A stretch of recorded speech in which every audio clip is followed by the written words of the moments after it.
yeah, I mean, we have to admit that that's subjective. Yeah.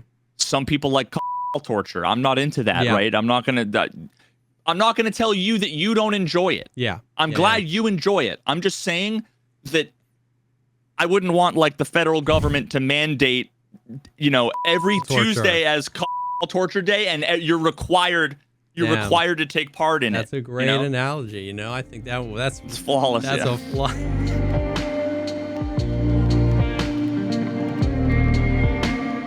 What's up, everyone? Welcome to the podcast, the show dedicated to talking about all the Pogcast things in life, like music, content creation, and video games. I'm one of your co-hosts, JesseKazam. And I'm Veritas. Mm-hmm. I got nothing clever to say Oh, today. nothing. Oh, what's up, man? How you doing? I saw you were playing some Subnautica. Yeah, man. It's one of those games that's like was always on my sort of video game bucket list. Never really. Oh yeah. Checked it Deadly's out. been playing it all week, so I've been watching him play it a little bit. Yeah, somebody said that they just watched Deadly finish it the other day, and I was like, I played, I went hard on Magic. Yeah. For a while, then a new set came out. But there's just like so many cards, and it's like overwhelming. So got to get up to date with that. And yeah, I was just like, I need something. Yeah. Need something to play. Something to fill the void.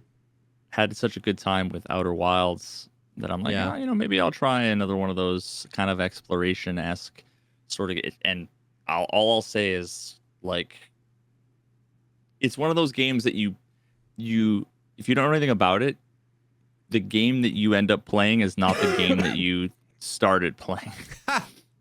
Okay. Yeah.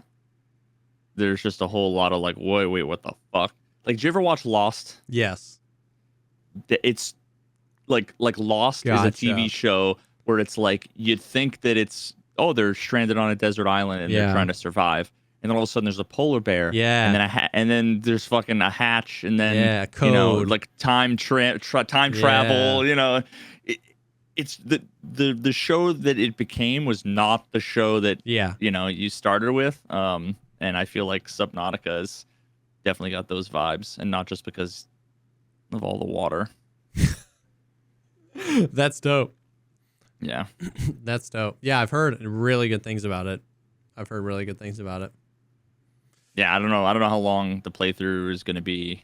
I didn't realize it was like base building and shit. Yeah. So yeah, just going through the fucking progression of that's addicting, and I've just been watching from the sidelines all the stuff that's going on with Tarkov, because I'm taking another break. Yeah. Understandable. Very understandable. I think a lot of people are, and I think that's honestly a good decision. I've been like thinking about it, man. It's I'm like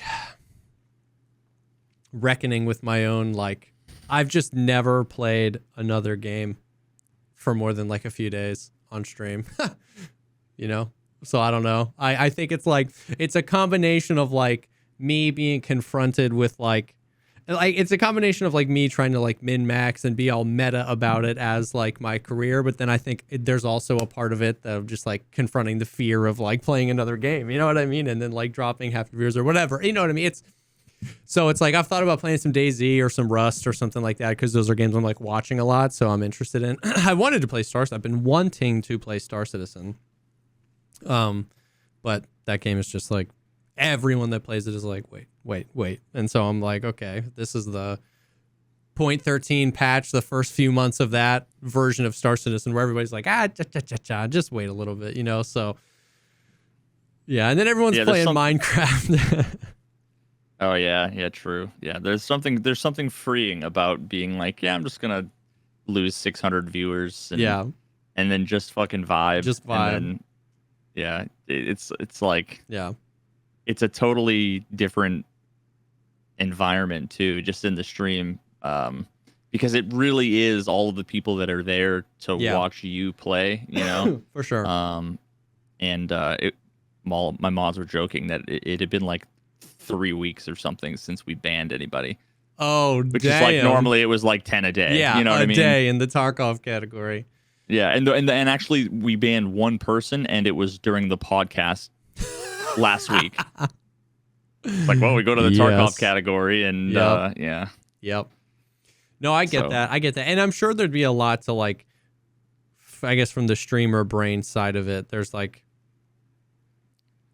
a lot to like learn from that, from like, you know what I mean? Like it's okay to do that. And then you come back and, you know, most of the viewers come back, you know what I mean? It's not like you lose everyone forever, but I guess I've just never ventured out very far. You know what I mean? We do, you know, a few Star Citizen streams here and there, you know, we did, you know, some New World streams here and there, but we've never ventured too far away, you know what I mean? And so like, yeah, I'm just, it's kind of like you got to rip off the Band-Aid too, like the way I look at it, because, you know, some people start off, you know, like Deadly, you know, or Cotton, or a lot of those other guys who started off as like variety streamers, and then they're able to just play whatever and retain, you know, a much larger audience. But like, you know, you see some of the big names, even in like that blew up in Tarkov, they go play other games, and there's just like 10-15% of their viewership, and And that's the thing. Like, I look at guys like Deadly and Clean, and I'm like, man, they did it so well. Like, they were able to break away in a really positive way, where like Deadly's fostered a stronger community than he ever had when he was maining Tarkov, just like being able to bounce around and stuff like that.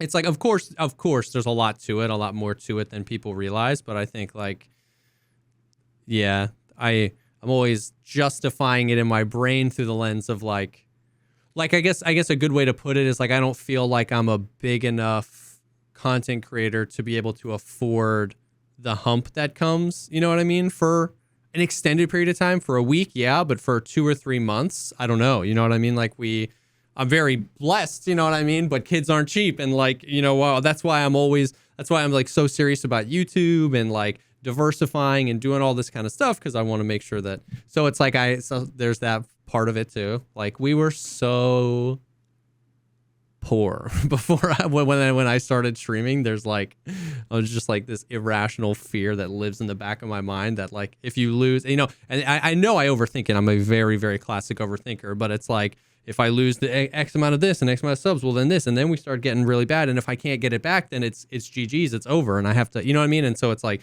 it's really easy for all that to like, it's subconscious, right? Like I should probably speak to a BetterHelp therapist about this, but like all that stuff is just so deep and so rooted. We were so poor for so long that it's like, it's hard to, it would be one thing if I was like, not that viewers are everything. I think that people that listen to the podcast understand that. But if I was at 2,000 viewers on average, you know what I mean? And then we played some other games and we were at 1,000 or 1,100, that's one thing. But, you know, I don't know. So, but I want to. But long term, I don't want to be tied to Tarkov. I don't want to just be a Tarkov guy. You know what I mean? Like, it's always been the goal long term to do that. It's just like finding the time, finding the game, finding the, you know what I mean? I don't know. Yeah, I mean, it's kind of, you get the sunk cost fallacy where it's like, do you keep trying to grow in the single category, like make the pillar larger, and then it's like you can switch now and it would be less of a hit, and potentially easier to grow wider, or you cannot switch now and grow more vertically, and then if something happens where someone comes out of nowhere and, you know, like blows up the category, or a new game comes out, you know, like that's the other thing too. Imagine a Tarkov 2.0 comes out. And now all the Tarkov people switch over, right? Well, now it's like there's going to be a bunch of the top Tarkov people all then competing with like Jack Frags or all these other names that weren't Tarkov people that have, you know, potentially big audiences. But I mean, it's totally like what you're talking about is we all experience it, and it's completely, totally rational, because you can't know what the outcome's going to be. You know, like there have been times where I took a break and then I come back to Tarkov on like a Monday after taking, some time off. And for some reason, it's like I'm at 1,300 viewers. And it's like, and that might have been a day that like Glorious and Willers didn't stream. Right? Or whatever. Or it could be reasons that I don't know. And then there are other days where after a break I come back and it's like 200 people and you're like, oh, it's kind of sucks a little bit. But then the next day it's 600 and the next day it's 700 and you're like, oh, okay, I still got it. Like I can leave and come back. But that worked once or twice, but will it work the third time or the fourth time? You know? 100%. There's an infinite amount of questions and you don't know until you just do it. And I know that there'd be a lot to learn from doing that. The other thing is I wish I streamed longer. I think that's part of it too. Is like I stream for almost like it's like 5 to 6 hours every day, whether it's a morning stream or a night stream, because I choose to. I'm not like chained to that because I choose to. I want to make sure that I'm there for dinner and to help with the kids around that time of the day. But I wish if I streamed like 8, 10, 12 hours, it's a lot easier to do like Tarkov for 6 hours and then like hop off and do something else. You know what I mean? Like once you've got that momentum going. But it's much harder to do that like 2 hours of something and 2 hours of something else, or 2 hours of something and 3 hours of something else. You know what I mean? You see, like the growth of the viewers over time. That graph is like, unless you're view botting and it's like, but like you see, this kind of trend, upwards. Yeah. And then a lot of times, I actually don't fully understand exactly how Twitch handles like lurkers and whatever. But like, if you're playing Tarkov, the numbers are going to go up, and then people are going to fall asleep. They're going to keep the tab up, and they're going to go out to dinner with their family, whatever. So it sucks. But like, if you play Tarkov for 3 hours and then switch over to another game, you're going to have like twice as many viewers than if you started that game at the time you started that game, but didn't stream from before. So it's like, it's not even just such a meta for sure. And it's not even that it's necessarily like an insidious meta where you're taking advantage of the people who are lurking. The reality is like, I am that as a viewer for Deadly. When I first start, just like everybody, like I don't make any assumptions. Like a lot of people watch me because they want to see Tarkov and they're like my take on Tarkov, right? That was me for Deadly. Like I only wanted to like, I remember back in the day when Deadly would do variety, I would never watch him. But the more I watched Deadly, the more I bought into Deadly. And it's just a really tried and true thing where he hops on Tarkov. I want to watch him play Tarkov. I watch him play Tarkov, and then he swaps to SnowRunner. I wouldn't necessarily go to twitch.tv, enter, and then see Deadly playing SnowRunner, click on it. But I'm watching and he swaps, and then he gets some laughs out of me, and then I'm like, oh, that was hilarious. Like that's how, right? Like it's not even that it's like a bad meta. That's also how you do it. It's like, if you're here for me and for Tarkov, I get it. It's a much easier deal to just it's harder to get somebody to click on your stream when you're playing something else. But if they're there and then you're and then it's funny or it's cool or you're like, yo, what's this? Like there's more buy-in. And so Clean did it. Deli did it, and people outside of the Tarkov community. It makes a lot of sense to like bring it, because that's the whole thing. It's like, it's a marketing funnel. Yeah, you want to have the biggest number at the top to get the biggest number out at the bottom. Exactly. So that's why a lot of times where I'm in the Tarkov category when we do the podcast, and if I'm not playing Tarkov, like the numbers go up as soon as as soon as we start doing the podcast, because there's more people that are interested in hearing both of us together talk about Tarkov than watching like me play Subnautica. Yeah. But there's also like an interesting thing where when the podcast is over and I switch over to Subnautica, it's not that I'm trying to like somehow take advantage of the lurk. But what it is if I can switch over to Subnautica in 45 seconds of the podcast ending, people might be like, what's this? This is interesting. And now you're adding to the 100%. Foundation where you might have had 100 people watch normally, but now you've got 150. 100%. Right? And now 10 of those might be regular core people, Exactly. So there's a lot to it, and it's not, and it's, you know what I mean? And I don't ever, when I talk about this stuff, I don't ever do it out of I do it out of a respect for the grind of streamers like Deadly, not out of I'm not like, woe is me, I'm shackled to Tarkov. Like, I know that I could play another game and that there'd be a core audience there. I do want to figure out how to do it the best that I can. You know what I mean? It's always weird when streamers talk about this and I even saw some people in chat, like, not even in an offensive way, asking, like, do numbers get to your head? Like, it's not like, it's just really hard to understand unless you're on this side of it, how much numbers and subs and bits and how revenue and sponsorships, and it's hard to understand how interlinked they all are if you're not in it. And the thing I've always wanted to commit it to is I don't want you to ever have to worry. I don't want you as the viewer to ever have to worry about that.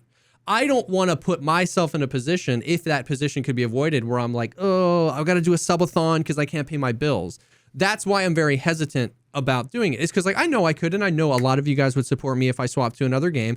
It's I want to be the one to worry about this. I don't ever want you to ever have to worry about if you can sub, if you can prime, if you can donate. I want to shield that. I want that to be on this side of the camera because what I'm providing for you is just entertainment.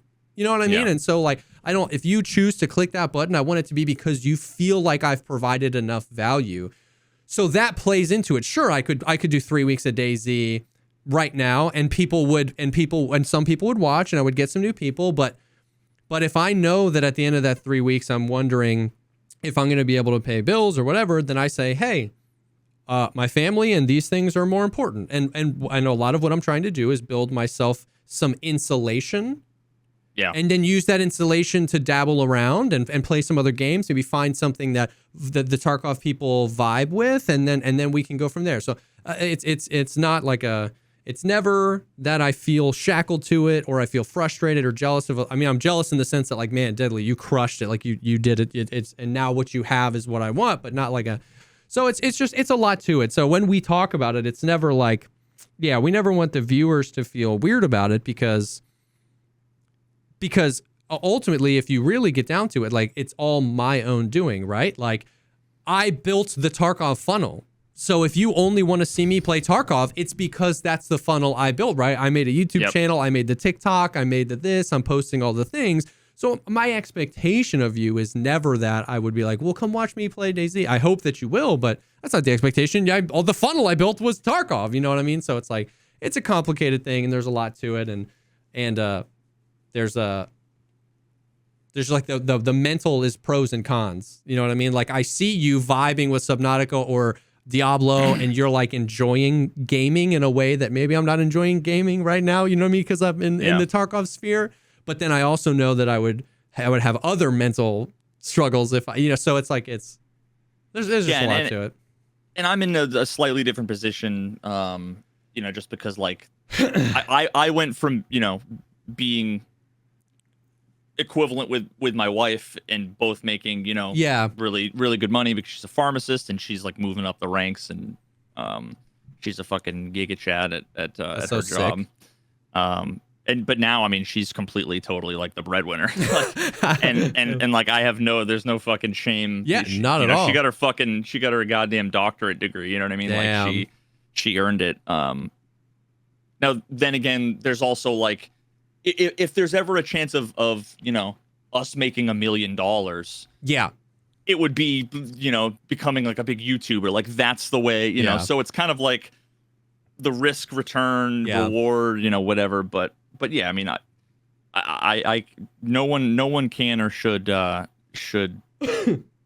blame content creators for like making the decisions that they feel like makes sense for them given their situations. Really quick though, actually, this is kind of an interesting thing that I think is worth talking about while we're on the subject. I haven't done a ton of research about this, but the idea of people embedding streams on websites, and how.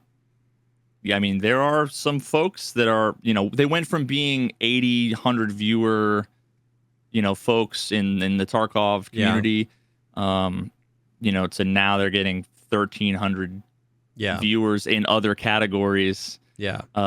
It's like, it's hard because there's like layers of it. The layers might be closer than most people think, but there's layers. There's people that like pay to like embed a single pixel of their stream on popular websites, and that's like you couldn't ever make a case that was not sketchy, right? You know what I mean? Like you couldn't even ever make a case.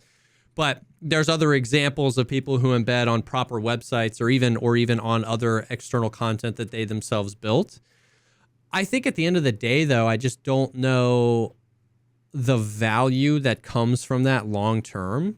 You know what I mean? Like, I guess there's like, the Twitch ad thousands incentives of dollars, and stuff like that is a big one. But like sans that, I don't know. Because even sponsorships, like a lot of times they want to know what the engagement was during a stream. You know what I mean? Like, and so it's like if you have 1,300 viewers and over the course of 4 hours, 4 people chat.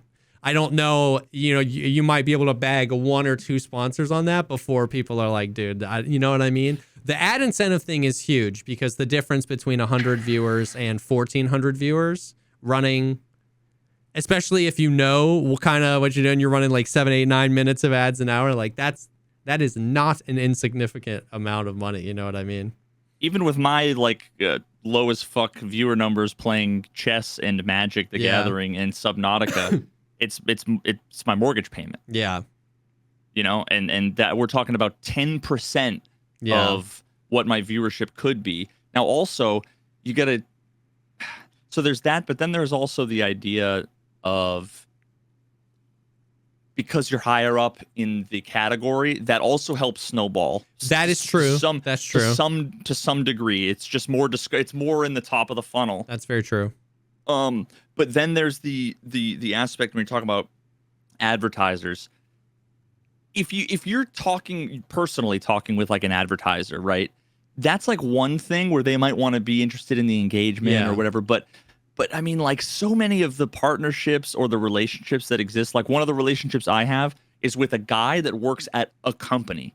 I don't even know really much about the company. I just know every couple of months he says, yo, would you be interested in doing a masquerade vampire thing? And it's like, it'll be $900 for 2 hours. You want to do that? And it's like, I'm thinking, I got like 150 viewers these days. I'm playing Magic.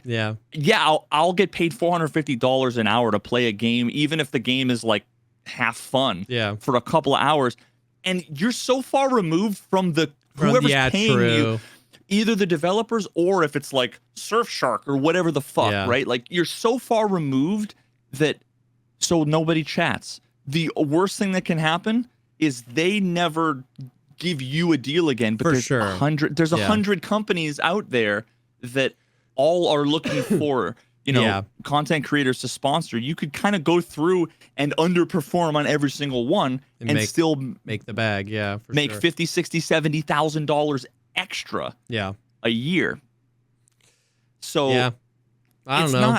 It's not insignificant for sure, and it depends on how you play the game for sure. But it's interesting. I don't know. I'm surprised. The reason why I brought it up is because there's always been the thought in my head, and people have mentioned it too. I now that I got my new laptop, I started doing a couple of, I don't know if I'll end up finishing it or whatever, but a couple of updates to Battle Buddy. Gotcha. And it's like, that's got 800,000 fucking downloads. I'm like, dog, imagine if I just if I did the 1 pixel embed in my app. I would have like 20,000 viewers, dude. It would be like so blatant. But it's like not technically against the rules. No, it's not.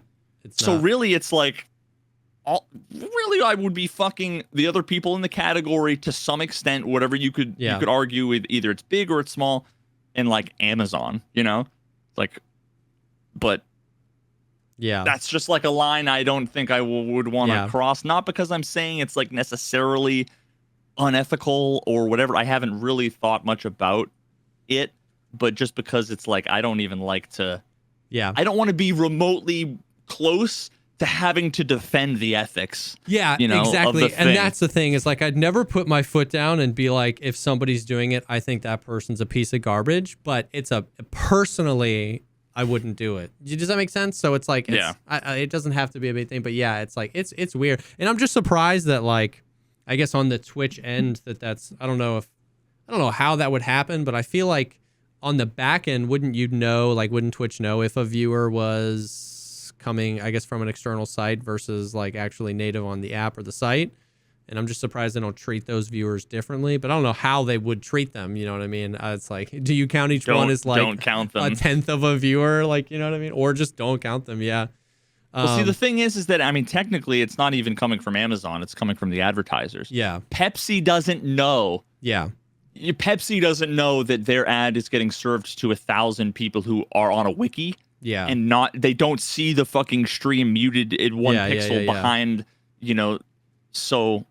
And also, I feel like Twitch is probably cool with it because it makes them look better. Because it like when they're selling to add to advertisers, they're saying we have this many eyeballs on the channel. You know what I mean? So especially since a lot of times those websites, 5 decently sized, embed sites can add 10, 15, 20,000 viewers to Twitch at any given singular moment. So like that kind of benefits them in another way too. Yeah. It's the same kind of argument that people say about like when the cheaters in Tarkov get banned, they buy another account. Yeah. It's like I fully don't believe that BSG is hoping like that's their primary source of income is getting cheaters to rebuy accounts, right? Like that. Yeah. But the fact that it happens, it does happen. Like, yeah, for sure. Oh well, so it's like I feel like Twitch is just kind of like, don't really look into it. Don't. Don't, because ultimately, bigger numbers means more money for us, means more money for them. Whatever. So I don't know. All right, bro, and embed us in the in the app. Yeah. No, I'm just kidding. Yeah, I don't know. I don't know. I'm actually considering it wouldn't be like a 1 pixel hidden thing, but if I did, I would actually do like a remote switch on like my back end where I could turn it off. Just in case, like if one day I go live, play Subnautica, and I have 12,000 viewers, I'm like, fuck, yeah. Just set the flag to false on the server so it hides, it doesn't fucking load the Twitch page anymore. Yeah, it's interesting. It's interesting stuff for sure. I honestly haven't put too much thought into it ever because I just don't have time to really. But it's can I buy a pixel on BattleBuddy? But it's interesting. It's interesting stuff. Yeah, I wonder if one of the things I want to update is since they changed the logic behind the overflow blacked out limb damage. Yeah, it went from being bugged in one way to then they fixed 85% of the cases. Yeah, and there's still a couple of edge cases, so I have to rewrite a little bit of the ballistic stuff to make. I just hate that the calculators are not exactly right now. I mean, at this point, they're still fucking close enough that most of the cases they're going to give you the right information. But it like really bothers me. But for a bunch of technical reasons, it's actually kind of annoying to update that. But then I'm like, but then at the same time, I'm like, if I'm going to do that, I kind of want to just put a fucking pop up in there that's like one time, it was like, hey, this app is free. You want to support, whatever, and maybe it's, $10 a year or something like that, and it's like because 800,000 downloads. I mean, that's unbelievable. Yeah, there's money there, right? And I also think that there's also value there, right? It's not like I'm begging for donations. No, it's like build the fucking software for free, and there's no ads. So I know that's what I'm saying. Like you're a freaking gem of a human that you haven't monetized it before, but that's like I'm just lazy. You could update it, keep it up to date, run ads on it, $2 a year, $5 a year, no ads. It's not an you know what I mean? Like you would do that and you would get 1,000 people being like, meh, but then they would all end up paying because like it's, you know what I mean? It's like it would last 10 minutes is how long the outrage would last, and then oh God, I wish I cared less, dude. I genuinely wish I gave less fucks, dude. it'd be so easy to make so much more money because then I would also make the utmost shameless clickbaity content on Tarkov, right? I would do I'm exposing this partnered streamer for cheating, like the thing that I thought about that we talked about last week that I didn't end up doing. Yep. Would absolutely fucking do it, and it would, you'd get like XQC reacting to that kind of shit. Yeah. But like, I don't know. It's not that I think there's any shame in it, but it feels a little shameless. Yeah. It's the opposite of shameless, shameful. I don't think it is. There's like shameless, there's some amount of shame, and then like shameful is like full on shame. Yeah. It's like shame light, Yeah. Yeah. I don't know. Anyway, I don't know. Anyway, that's that. What's going on with Tarkov? Speaking of, just your regular old pain and suffering. As the Recoil, I know. Yeah. The Recoil. So a lot of things have happened over the last few weeks. I guess not a lot, a few, but one was they did a flat. Let's see, what day was it? I don't know. A flat 15% reduction of vertical recoil for all weapons. It was on the 16th, so a few days ago.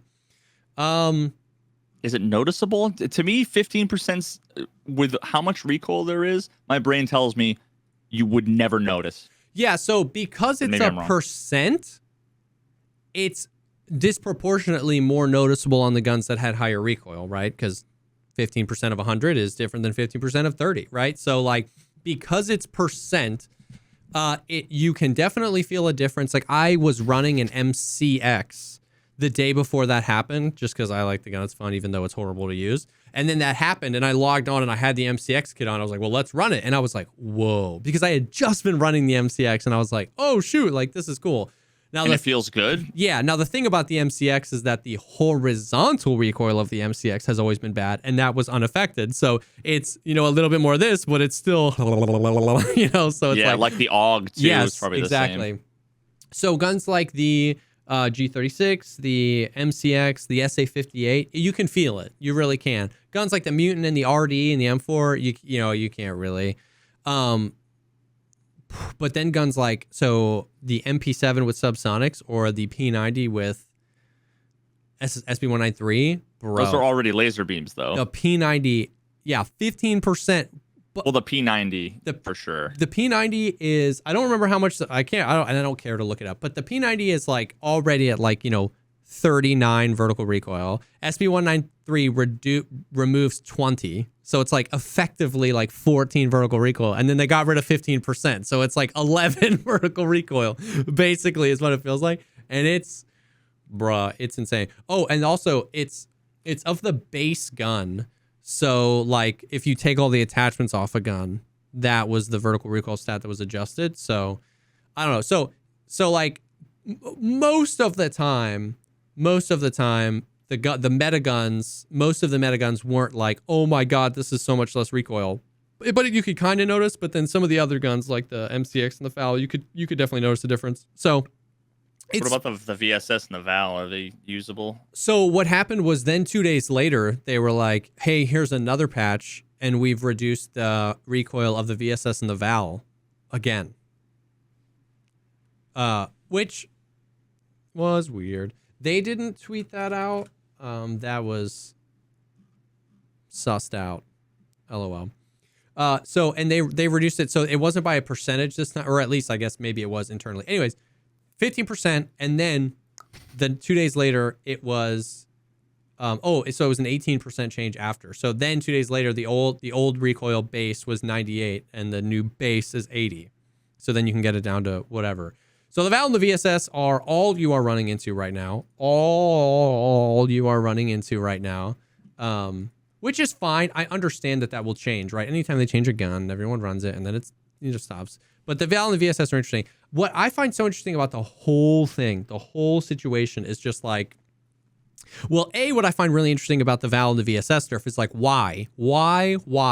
If we're going to do, I'm not necessarily mad because I'm not saying that like the VAL and the VSS as they currently stand are like OP and everyone's going to hate it. But I'm saying if we're going to deploy a change that affects one gun, I could come up with a list of 10 guns that needed it yesterday more than the VAL and the VSS, right? Like the MCX, the guns with this like horrendous horizontal recoil that's never, ever been adjusted. No one's asking for the MCX. No one was asking for the VAL either. No one. Especially after the 15%. I mean, I guess there were people. I heard that I've got the group DMs with Nikita and had multiple people regularly saying, "Oh, the VAL and the VSS are still trash." Yeah, so those guys should get fired. It's not. Once again, it's not that they're inherently wrong. I like the VAL and the VSS being better too. It's just like, I don't know. There's just so many more guns. I don't know. There's my brain went down 11 different pathways. Maybe we can get down to some of them later. But ultimately, it's brought up a lot of conversations about recoil in general again, because like, oh, good. I'm working on a video. Because like, 15% is cool. I'm glad guns have a little bit less recoil now. But like, the two main problems are just the recoil system in and of itself, which we'll talk about. But B, the other main problems have been the disparity in recoil between the meta guns and not meta guns, or stock guns and meta guns, right? Like those have been primarily what people are complaining about. Yes, if a gun, like when they added the mutant, it was very much so overtuned, and they had to tone it back multiple times, and that was justifiable outrage because it was way overtuned. But it's like, it's the fact that if you're level 13, you're shooting Jupiter after your second shot, and if you're level 60 with a bajillion rubles, you know the combination of things that's 300,000 rubles that gives you the thing. So when we just do flat reduction across the board, it doesn't feel like it really changes anything. Uh-oh. Wow. It just went full downskis. Yeah, I love it, dude. Is it only during the podcast? Hasn't happened once in a week. What's happening, bro? I wonder if it's like, is it possible the Discord call is responsible? Is it my Discord? Am I infecting you with my Discord? Dude, this is wild. Yeah, I'm just fully disconnected. Oh, reconnecting. And my chat window probably froze. There it goes. Yeah. Yep, the chat window's completely frozen, so I couldn't even see people spamming like FFF. I can't believe you would say something like that. That was unbelievable. Unbelievably derogatory. Oh, hey, chat, you're back. Bro, dude, sometimes. Okay. Along that joke and going back to the conversation we were having earlier. Can you hear us, by the way, chat? 69 in the chat if you can hear us. You know how, like, when ads happen, people are always like, 6 ads, really? You know what I mean? Or whatever. Dude. Or the volume. Dude, sometimes I'll be like, quick, chat, if you can hear me, just start spamming, no way that happened, unreal, there's no shot that's legit. And then chat dude, people start going, what's happening? Because everyone that can hear that's like subbed or like just clicked in, they just start to, no way, no shot, once in a lifetime. And we just like blow up the chat, bro. And then people are like, what the hell? And I'm just like walking through woods. You troll. But wait, I thought on isn't it on Twitch? I feel like they did this and then they like did away with it. That you used to be like picture in picture. They were testing that for some creators and then they did away with it. And then now they're testing it again. Oh, they need that, dude. Brother. With the amount that they run ads, which is, it's pretty AIDS, especially for actually, and they're also thinking about, at least I saw on Twitter, removing pre-roll ads. Yeah. Because I think that sucks, right? Like when you come in from a raid and then all of a sudden you have to watch, 3 minutes of ads. I'm like, yeah, I'm just clicking away. It's just like, yeah, it's like, I understand the necessity for ads from Twitch's perspective, but it's like, they just like couldn't be doing it less elegantly, right? Like, you know what I mean? Like, you know how YouTube, the banner ads pop up? Why the hell aren't they selling those ads? Even if they pay less, I feel like creators would be okay with that. The little just banners that pop up and don't interrupt anything. I think those, don't they do that? I don't know. I've never, as a viewer, I've never seen those. And then like picture-in-picture ads, even if it mutes the stream, and then there is on mobile. Okay, interesting. And then like you said, pre-rolls, like, and then if you're gonna do pre-rolls, once again, their own system doesn't seem very sufficient. And like all of the time, by the way, my subs will be like, "Why did I get ads?" And I'm like, "I don't know. I see you have a sub badge. Refresh the stream." And they'll refresh and they don't get the ads. But I'm like, what the hell, Twitch? Like, you know what I mean? And it's not somebody that just subbed. I know that's the thing. If you just subscribed, you have to refresh the stream to let Twitch know that you have subscribed. Even just resubscribe, too. But this isn't even someone that's been in chat all day, hasn't gotten ads all day, and then they just get ads. And I'm like, what? And then like, so it's like, so their system just isn't elegant. There's a lot of stuff. I don't know. It's frustrating as a viewer for sure. But sometimes you gotta troll, you know what I mean? Anyways, so what I was just saying was just that, like, I find it interesting that, so like, I'm not trying to bite the hand that feeds. I'm definitely not trying to be like a Debbie Downer about anything. Every time someone's asking about how the recoil is, I say it feels good because I know a lot of people are really excited about it. I like that some of my favorite guns are a little bit more usable now. I'm definitely not mad about it. I guess I'm just more interested. Now, I know everybody have been told this a million times in Twitch chat over the past few weeks. It's like, well, they said that they're reworking the recoil, so this is just a temporary thing. Yeah, okay, I get it. You're right. But like, still. Like, it would take 15 minutes for somebody to be like, oh, these 5 guns are supposed to be like, these 5 guns are really expensive guns that are aids to shoot. Let's, alongside our patch that just is Val stuff, let's make some changes to these guns too. You know what I mean? Like, it would take 10 minutes. You know what I mean? So I'm just interested. I don't know. I toggled the fucking stream off and then on. Okay. Because for some reason it was just frame weird. rate was all sketchy. I need better internet, lol. Yeah, that's it. That's it. That's the guy that's DDoSing me every time I do the podcast. Yep. It's like the serial killers that like need to be at the scene of the crime after the fact. They send evidence to the police department taunting them. Yeah. They get the rush out of like maybe being caught. You know. Yep. Good idea. Yeah. But dude, to me, and this is what I'm working on with my video, is that like when I made my video that was, is Tarkov going in the wrong direction? You know, everybody referred to that as the Recoil video, even though I talked about a lot of things, right? Yeah. It was the Recoil video, and a lot more things came out of that, like the movement changes came out of that video too. So yeah.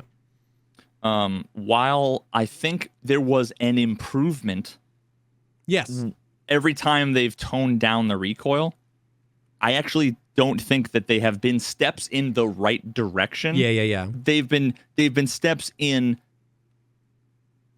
not in a bad direction, but not in the right direction. Correct. The problem with Tarkov's recoil is not the amount, it's the design of it. Yeah. And I mean, this like kind of goes without saying I think for a lot of people, although I think the more we talk about a lot of these things, the more we find that there are a lot of things that we take for granted that we think are obvious, that maybe people talk about a lot on Twitch, that maybe, you know, folks on YouTube or who aren't like active in the online Tarkov community, they might not be aware of. But like the issue with the recoil, it's pretty, to me, it's pretty simple. The fact that a few guns, I think it's actually completely broken. Yeah. To the point where, like, if you have a stock M4 with the carry handle, and you shoot it full auto, like the front sight is not at any point in the middle of the rear sight. Like, it's the gun goes up like this. It's and almost like the stock is on your forearm, your forehead. Yeah. It's not shouldered. So there are guns that have issues like that, which I honestly think are bugs. But the fact that the first, second, third, fourth bullets are just so drastic, and then after that, it's like, what you end up with is a random left and right bouncing, with also then towards if it's a 30 round mag, you get like rounds 18 to 26 have this extra weird bounce to it. It's just nonsense. Like I can't even, at so many levels. Cause like I remember right around the time you did your video, Trey also did a video on recoil, and in Trey's video on recoil, he was referencing another smaller creator that did a video where he talked about that basic, where like the recoil is calculated as if the gun does not have a buttstock. Because if I was shooting a gun without a buttstock away from my body, the upward force would tilt the gun independent from my vision of the gun. It would go like this, blah, blah, blah, blah, blah, blah, blah, blah. But that's the point of a buttstock. When I put it and I anchor it to me, you're exactly right. Like when you fire a base M4, it goes up, but the camera recoil doesn't go up the right amount. But that's not, if it's a shoulder weapon and you're holding it, you'd go up together. You know what I mean? It goes up and the back goes up exactly. too. You're like minimizing by shouldering the gun, you're minimizing how much verticality it has because it's having to push a much more mass up. But also, any vertical motion that the gun does, you're doing with it. So the camera, by and large, the camera, which represents the eyes of our person, should stay way more in line instead of this just like it's like there's no buttstock for any gun. So there's that. And then, it's like multiple design flaws. There's that, which I don't understand. I was talking to Trey today, and he was saying that, like, apparently it's like a thing where they have, like, the first through third or first through fifth shot vector as, like, a calculation for the recoil. Like, and then independently from that, you have the mechanic of the automatic compensation, which I don't understand in any way, really, because is it like, and this is what I couldn't figure out. I had been told in the past, and I couldn't tell if this was like made up from the community, but I have been told from the past that it's like the auto compensation is there to basically abstract the fact that your dude's like a highly trained PMC that would know how to like do the thing. If that's true, that's like the stupidest thing I've ever heard, because why, like, it's the only moment where you separate player agency, where you say, no, you're two distinct entities, you're not one entity. It's the only moment, you know what I mean, where you can do that. Why can't we lean into the fact that how highly trained my dude is when I'm walking up on a curb? It's like, well, I would do that, but not with this. And also not only that, but not with the first 3 or 4 bullets. Exactly. Yeah, he wouldn't be anticipating those first 3 bullets. He's going to be way incompetent, yeah. like worse than the average person with the first few bullets, and then not even be a highly trained, like... Yeah. Yeah. So that abstraction is like dumb, in my opinion, because it's the only time it does that, and it makes no sense. But then, like... But then what I find triply, like, so there's so many things. There's the fact that recoil is calculated basically as if every gun has no buttstock, which is dumb. The fact that the auto compensation only kicks in at the end of a magazine is dumb. And then the third thing that confuses me is that they've made changes in the game to combat what happens as a result of their recoil design. What happens as a result of their recoil design? Full auto, high capacity magazines. Because if you tell me that the bottom 50% of my magazine is my most accurate shots, whether it's a 20 round mag, 30 round mag, or 60 round mag, I'm going to hold mouse 1 for as long as I can and use the highest capacity magazine I can get my hands on. Because, like, it's actually a meta in the game to pre-fire before you've peaked to get the first 3 to 5 shots out of the way. And that's the most opposite. Ridiculous thing. And then they go in and make changes to guns, to the economy, to high capacity magazines, to recoil, to combat a change that they could just combat back here by not making the design of it. So that's my thing. It's like, if they were like, this is how it is and we love it and we want full auto meta, I would disagree with it, but I would respect it. But what I find is they're arguing with themselves. The design of the game and then the economy of the game and then the recoil and the thing, it's fighting each other because they don't like the meta that they created. And that's what I don't understand. It's like, either just double down and give everyone 100 round mags and make full auto meta a thing, but don't try to not make full auto meta a thing and then make recoil that only ever rewards full auto meta. I had an M4. I didn't have a stock HK, Veritas. I had a meta HK, a dripping meta HK in the hideout today because I killed a guy with it, and I was like, let's run a HK. And I was like, what would this bad boy be like if we like burst fired it?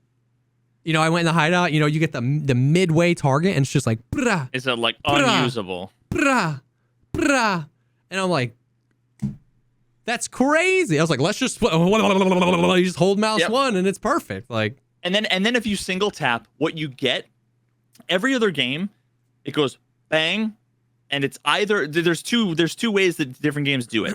It's bang exactly where you were before. Yeah. You mouse 1 bang right where you were, or it's bang and it doesn't do it right. Yep. Yeah. And so and Tarkov is the worst of all the worlds where you end up with bang and then it comes back down too far. So you end up with to the left. Or to the right. Yeah. Yep. So you would think that in a realistic tactical shooter, I mean, unless you're on like a fucking M249 fucking saw suppressing fire across the mountains in Afghanistan, the fucking Korangal Valley, you're really going to be shooting semi-auto. Yeah. Or bursting. Or maybe and that is like the least arcadey, the least like cancerous, the most reasonable. You're keeping track of your fucking ammo. You're being reasonable, and also keep in mind too, all of the other things where it's like barrel wear and temperature and malfunctions and everything that comes along with it. All of that is primed to make it so that if you click mouse 1 and you release mouse 1. Like how there's a cooldown on your inputs where it like knows like the double tap versus single tap. Yeah. If you go click with the mouse, it should be like boop, like no recoil whatsoever. Yep. On every fucking gun should just be bunk, bunk, bunk, bunk, and there should be none. It should be the way that like all of the DMRs in 2018 used to be, where you could go and it would just be straight back, and you could just fucking like jitter click and a million rounds. I want so badly to talk to Nikita about it, because he doubled down. He said on the podcast, he said we're working on a design document to change it, but I like it the way it is. And I'm like, dude, you shoot so many guns. I'm like, tell me that your recoil, your three shot recoil out of an AK, a stock AK, isn't better than my PMCs. Tell me it is. I don't believe you, dude. Like, he's nasty at the range, bro. And so dude, I don't get it. It's the equivalent of hearing Warren Buffett say, "Oh, honestly, like most people have a lot of money. I like the fact that the tax system is the way it is. Like poverty isn't a problem. Like I like the system the way it is now. System we're in. Yeah. It's like." And what's crazy is that like people are saying like he obviously hasn't played. It doesn't matter. I put this in chat. He was saying that while Demirka was trying to single tap a scav. I leapt up from my chair and typed in chat. I said, Nikita, watch Demirka and tell me you like the recoil, bro. I was like, you don't even like. He was speaking about it while Demirka was playing the game. I couldn't even. The irony of the whole situation, I almost threw up. It was unbelievable, dude. I can't fathom, like, that's one of those just giant red flags that leaves me with no faith in humanity, no faith in the future of the game. Like, if Nikita says we're designing the recoil, it's been shit for a long time, but we've had other priorities, and it is what it is. It's like, okay, it's annoying, but I get it. Yeah. The moment he says we're gonna change it, but I like the way it is now. I'm like, what? Like, Nikita wants it so that every third bullet blue screens your fucking computer, and if he was like, I like it the way it is. Like, I don't understand. It's like I'm calling into question your judgment. Sorry. This is one of the rare cases where like almost the entire community is advocating for more realism. You would think Nikita would be like, yes, you know what I mean? It's such freaking upside down bozo world to me. I truly don't get it. That's why I want to ask him. I'm like, bro, is there some freaking language barrier here? Like, can you take me to the range and can I watch you shoot? And then can I show you this video on my phone? Like, I don't get it, because it would make, it would like stuff like that. When people like, add more health or nerf ammo because then time to kill would be longer. I'm like, we don't even realize that stuff like this. Think about the time to kill. If the longer you hold mouse 1, the worse your recoil got, and the more unpredictable the recoil got. So you'd want to semi-tap, you'd want to 3-round burst, right? Freaking, we're just all getting full auto mag dumped from every gun, no matter what. It doesn't even matter. Vals with, you'll come across dudes, Vals with 20s. Yeah. Yeah. Oh, yeah. Point firing that's the other problem. You put a laser on your gun and you point fire, dude, and it's exactly the same recoil as if you ADS. So why would you ADS when crazy? It's blocking your vision half the time? Bro, I need to turn this into like a GIF so I can send it to people when they ask. I was doing research for a video that I did a while back. I did it towards the end of last wipe about like basically how strong point fire is and like you need to master the skill. And so to take it to its extreme, I took an MP7 to customs in an offline raid, and it was, I think, 25 meters. Like, it was just like far. You wouldn't really point fire this far even. And I did it, and I just point fired the MP7 with maybe it was farther than 25 meters, whatever it was. No laser, okay? I just point fired the MP7, and dude, the horizontal, like between the farthest left and the farthest right bullet in game was probably like 15 feet, 20 feet. Like, it was crazy, dude. I clicked on a laser, and it was a 1 foot circle. I didn't even realize. I literally was making the video to make the point that it was so OP, and I didn't realize how insane it was by just clicking on a laser. It's crazy. Point fire in this game is like, I should have virtually no aim punch when ADS, and you should get it all when you're point firing, right? Like, you should be rewarded for aiming. You know what I mean? Or just get rid of it from the game. I'm fine with that too. Yeah, it's just like, oh man, they're doing. To me, the fact that I still hear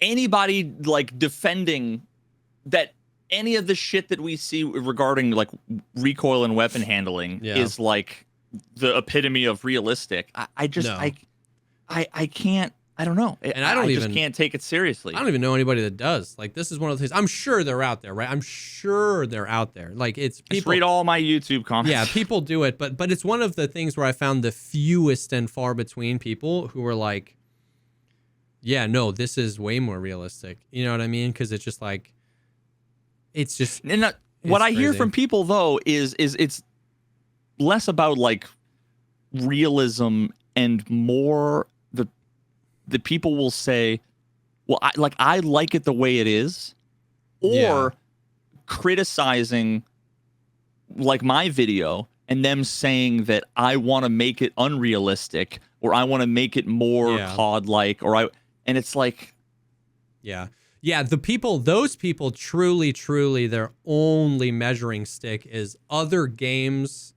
If this system is in another game, it can't be in Tarkov because Tarkov fundamentally is the anti-arcade game. You know what I mean? It was like the same thing when this like very unreasonable outrage happened when they were like, "Yo, we're gonna add freaking airdrops." They showed that image and everybody was like, "Oh, there's airdrops in PUBG." I was like, "What?" I was like, "What even is that criticism? There's airdrops in PUBG?" Like, what? I heard that so many times.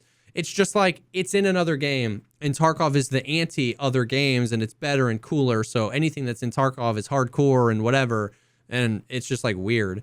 But this is one of those things where, like, so much of the community agree. Because this isn't even a thing that you can say, well, you just want to make it easier for the Chads. Because this, by and large, makes it much easier for the casual players, right? Because like the Chads can afford to buy the 3 guns that have no I almost said no realism because I read your comment, that have no realism.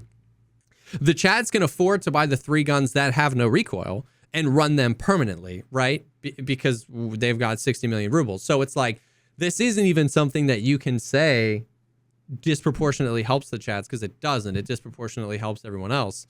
It's just like, yeah, I don't know. And I don't know the answer, right? Like, I don't necessarily say, oh, we'll just copy and paste the recoil system from this game. I'm okay with some randomness, because, right, you have some games where, like, the recoil is pixel perfect for, like, every time. Every time you fire an AK in this game, it goes boom, boom, boom, boom, boom, boom, boom, boom, boom, boom, boom. And you can learn that and reverse engineer it and have no recoil. I'm not saying that we need to go that direction, but just fundamentally flip. I think like CS:GO and Rust are like the only games and where Rust like even changed it. It was a huge thing in the Rust community because they changed the recoil. But like, just flip it and let's start there. Let's start with your first 5 bullets are the most accurate, and it gets less accurate over time. Maybe you can add some randomness in there, and you know you're trying to compensate, and the attachments are still viable, but like, it's just we're so far away from being able to have the nuanced discussion of how to fix it, because like step one is like Control A, delete, and start over, and I don't know. I just don't understand how Nikita can be like, yeah, but I like it. And to me, like the fact that he's like, yeah, we're redesigning it, but I like the current system. What I'm hearing when he says that is, I have poor judgment about how to design Recoil. Yeah.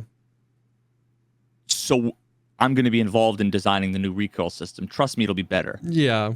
And I hate that I'm like, it's going to be fucking dog shit. Yeah. That's my fear, which is why I like want to rush to make this video, because I really want to fundamentally break down. Yeah. These are the aspects of Recoil. It's like the first few bullets. It's what elements are there of randomness?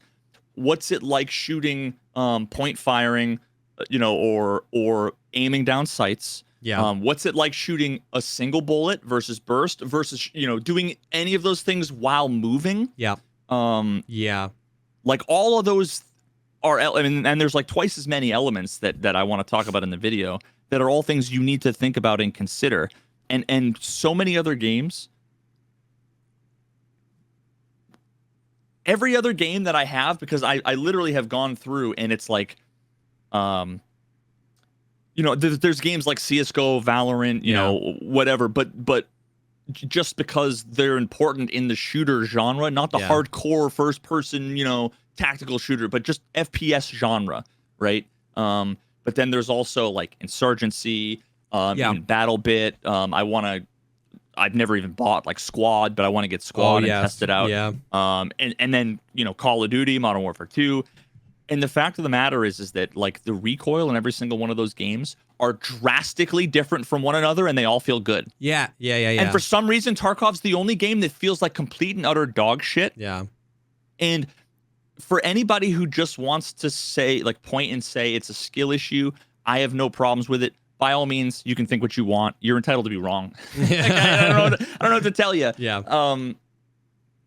I mean, ultimately, I think if it feels good or not, I mean, we have to admit that that's subjective. Yeah. Some people like cockball torture. I'm not into that, right? I'm not gonna tell you that you don't enjoy it. Yeah. I'm glad you enjoy it. I'm just saying that I wouldn't want like the federal government to mandate, every Tuesday as cockball torture day, and you're required to take part in it. That's a great analogy. I think that's flawless. That's a flaw. And the thing is that like the game is primed to. The game is already primed to like enhance. Like, here's how I want to say it. Many of the game systems currently are in conflict with the current recoil system. And the common denominator is if we take out the recoil system, these other mechanics are perfectly primed to enhance a different recoil system. If they flip it, then the overheating and the malfunctions already stand to help alleviate full auto meta, right? Like, and he spoke on the podcast about suppressor durability.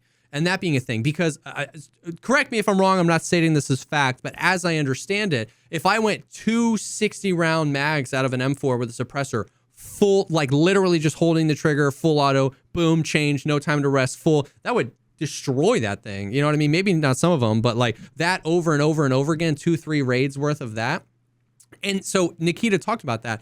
So like, there are features in this game that are already primed to enhance a different system that rewards waiting patiently, hitting your shot, controlled bursts, stuff like that. I think about like DayZ. I know neither of us have played a lot of DayZ, but did you ever get the water bottle suppressor with duct tape and an empty water bottle? You can craft a suppressor for a gun.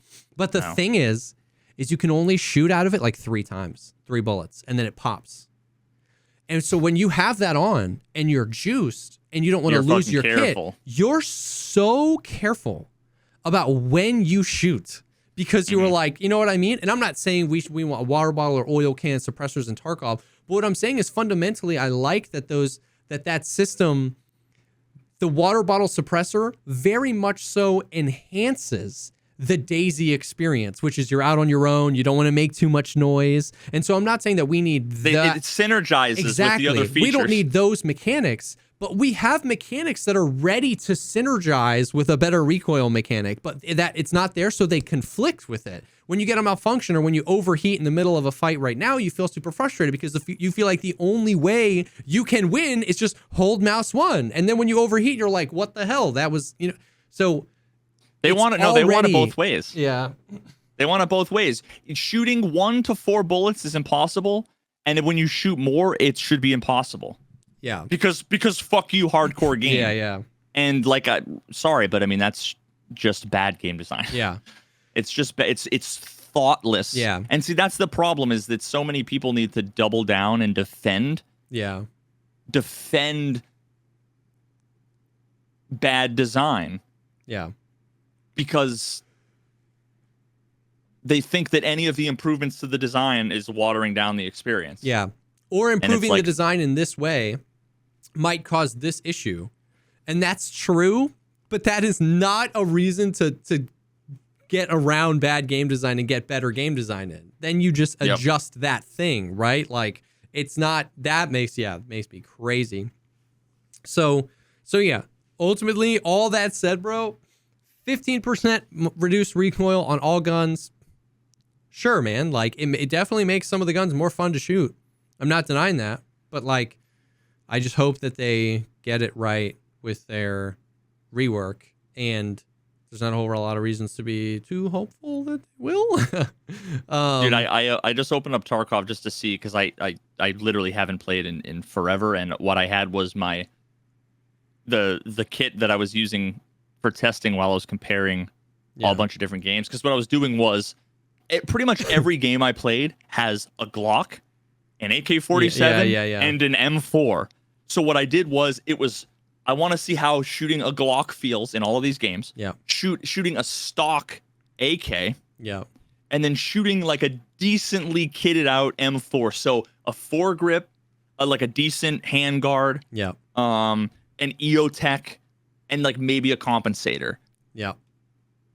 Like, you can, with just those pieces, you can make a pretty sexy looking, for sure, M4. And it's like, all of those games, the AK had significantly more recoil than the modified M4, but they were all still controllable in different challenging ways. Yeah. And Tarkov is just this. And even the M4, I literally just went into the hideout and pulled out the M4. And the M4, it's not meta, but at the same time, it's like 180,000 rubles in modifications. Yeah.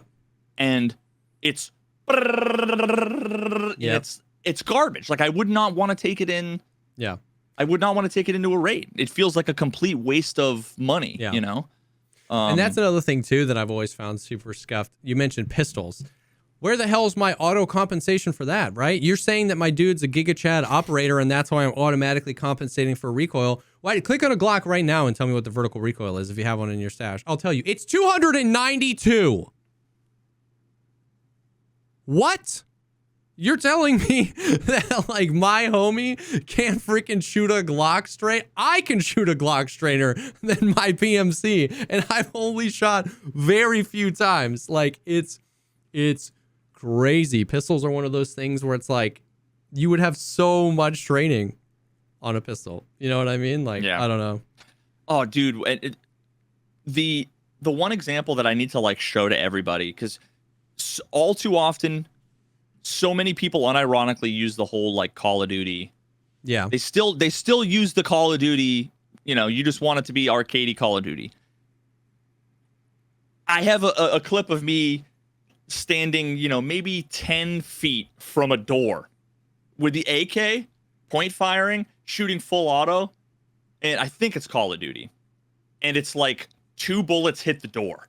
Yeah. It's just like this. Yeah. And it's like, and then you look at, a meta mutant with a laser, and it's it's this at 100 meters. Yeah. You know what I mean? And it's like, I just don't understand how people can live in the same universe. Yeah. Like, it's either they're trolling, they're completely and utterly in denial. Like, or they just like watch some of the streamers that I've been watching that I know are cheating. Yeah. That use fucking fucking recoil hacks, and whatever. Like, and I think like to kind of close this out, all of the stuff we talked about, how the system itself acts as if you have no stock, and all of the angles and the vector of it don't make sense when you really think about it. How the whole auto compensation thing is so backwards to what would feel real. How all of the systems in the game, the overheating and stuff like that, how they are in conflict with the recoil system, how the modifications and all that kind of stuff, all those things add together across all the guns you have in Tarkov and all the attachments you have in Tarkov. And that's how you get the disparity of people who are like, we already have laser beams in Tarkov, and people who are like, oh, the recoil sucks, and people who are this and that, because it's like there's no consistency anywhere in anything. Like, do we have laser beams in Tarkov? Yeah, get a P90, put SB193 in it. But I don't want all guns to be like that. I just want it to feel like, because I think that's the core element. When you said, what you said was really interesting. All of those games, recoil felt different, but they all felt good.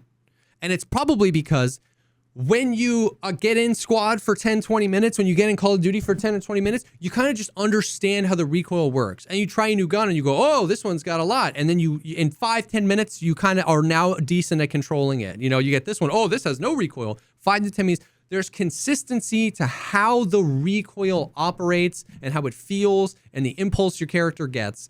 And in Tarkov, there's just none. In Tarkov, there's more guns, more attachments than any other game, and the least amount of felt consistency. When we talk about like a huge thing that came after your vid was they reduced the camera recoil for so many of the guns. And it's like, bro, there's no stat for camera recoil. If you're new to this game, you'd have no idea why this gun feels like dog nuts to shoot and this gun feels fine to shoot, right?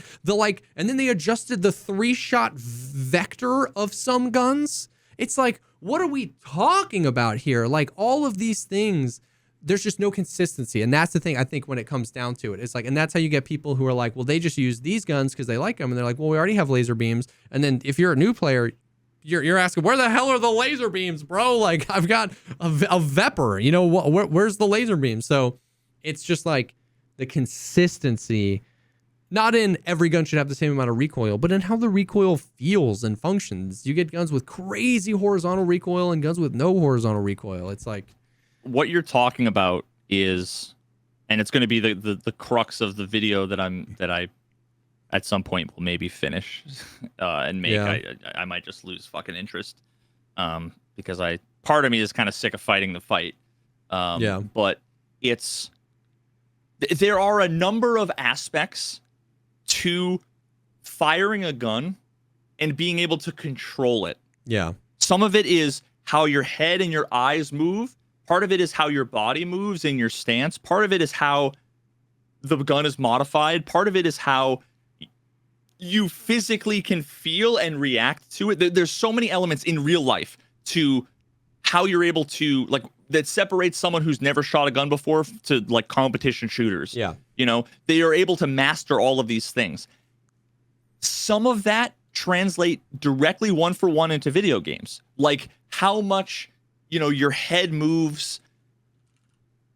You need to be able to translate the fact that your head moves, but at the same time, your brain compensates visually by adjusting. It's like you can run, you know, you can run, and first of all, like your head is like on a spring, but at the same time, your brain psychologically can adjust for those things. There's that, but then there's also the fact that like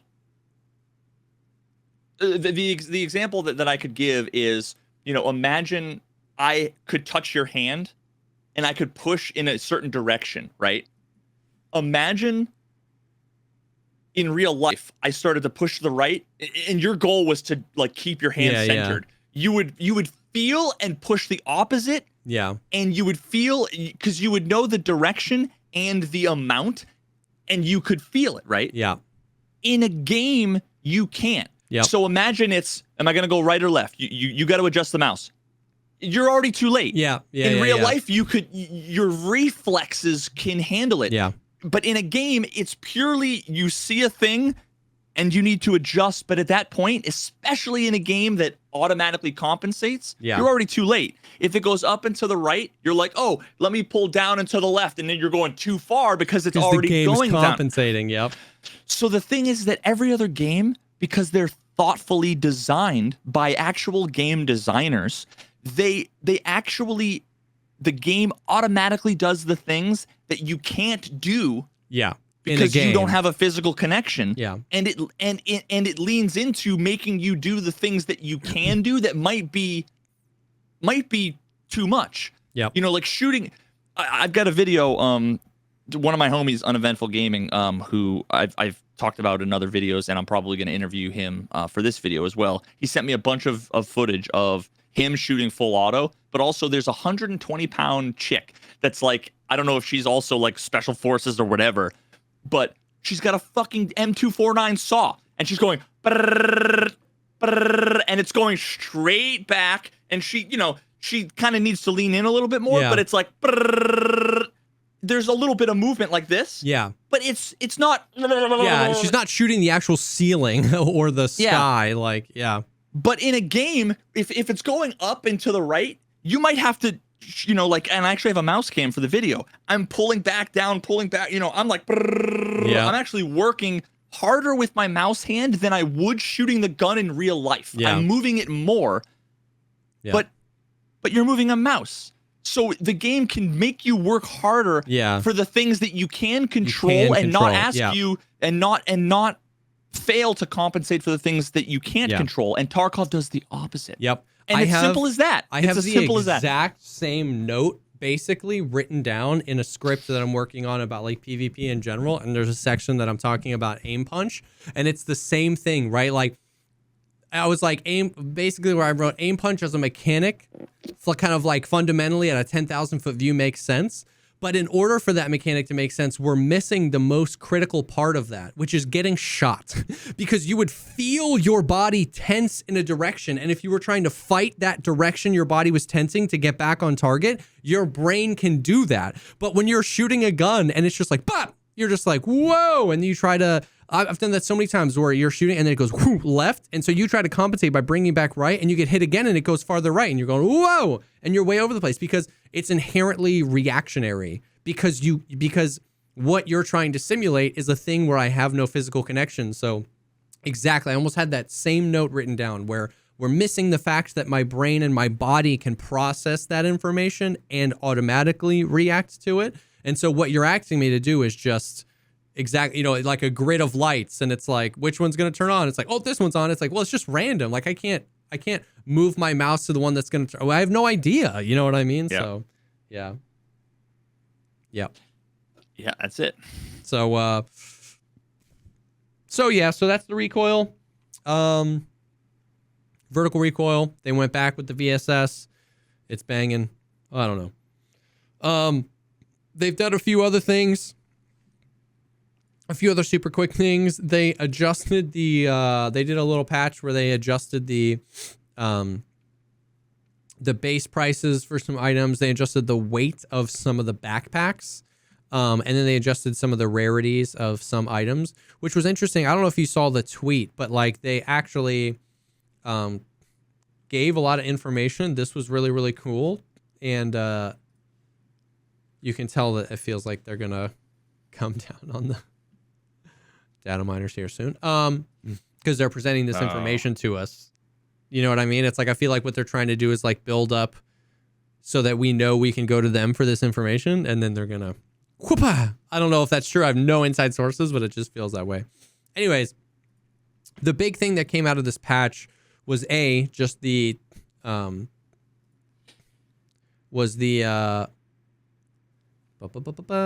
was how cool it was that they were actually sharing the information, but the backpacks was a big thing. They made them heavier? No, one or two of them heavier, but many of them they made lighter. Like the Attack 2 was like half. It went from 6.1 to 2.8. Dude, of course the first like 4 are all like almost Yeah. doubled. Yeah. And then so it's like, wow, I didn't even look at the rest. Yeah.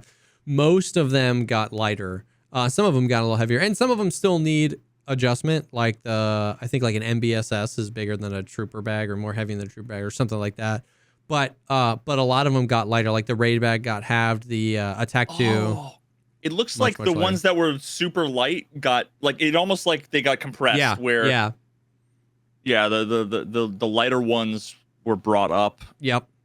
It went from the range was 0.6 to 6. Yeah. And now it's 1 to 3 or 1 to 4. 1 to 4. Yeah. Exactly. So that feels better. Some of them are a little interesting, but I was just like, hey, love the fact that they're actually like communicating this stuff.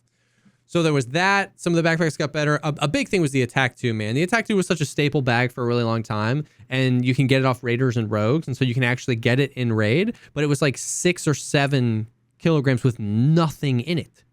And that just like, especially early wipe or anything like that, like you're overweight with an empty backpack. You know what I mean? And so that. I always felt like with bringing in a big backpack, like I got the gist that bringing in a big backpack was like putting a target on my head for cheaters. Yeah. That was the vibe. Always the vibe that I felt, whether it's true or not. Yeah. It's like the subconscious thing in the back of my head where it's like, I would much rather grab the what the fuck is it? Not the Pilgrim. The Tri-Zip. The Tri-Zip, the is classic. The way, bro. I'd rather take the, and there's a bunch of backpacks now that are basically like Tri-Zip clones. Yep. That it's like, it seems like that's the sweet spot. And I don't think this entire wipe. I mean, there are raids. I mean, even the YouTube video I put out today, where it was like 9 fully juiced dudes, and I took everything I could. Yeah. But yeah, I don't think I actually had like a filling up a big ass backpack with everything raid, not once. And back in the day, it used to be 90% of my raids was going in and filling up the bag. Yeah. Yep. So that is a little better. They did another change today, where they balanced some of the availability of different ammos and the crafts for those ammos. Not a whole lot of craziness here. They made some of the crafts easier. They made some of the crafts a little bit more expensive. They made like you used to be able to craft the BP for the Val, but now you can't. You can craft PAB9 instead, which is an interesting round. Most of them seem fine. Most of them seem either like you need more things, but now you get like 2, like the blue gunpowder. Now you need more ammo to craft it, but you get 2 instead of 1, and it's the same amount of time. So it's like, okay, even trade. Some of them even feel like a little bit better, like the BP one, or no, there was like another one I was like, oh, that's nice. The big one people are going to be frustrated about is M61. You need less things now, but you only craft 40 instead of 80. And it's the only way to get M61. Dude, I honestly think that it should be like 2 days and you get 1,000. Because 40 bullets is 14 seconds. It's bolty only, you go in with 2 magazines and you die before you shoot a bullet. Yeah. Wow, I'm so glad I took 2 days to craft this thing that didn't even last me a single raid. The like, M61 is like... That's why I don't craft anything. M61 is M700 top load only, because it's just like you just can't. So it was interesting that they were doing stuff like that. That was really the only one that seemed overwhelming. Like people are like, uh-oh. They made some of like the SR2 ammo, some of it a little cheaper, some of it a little earlier access on proper.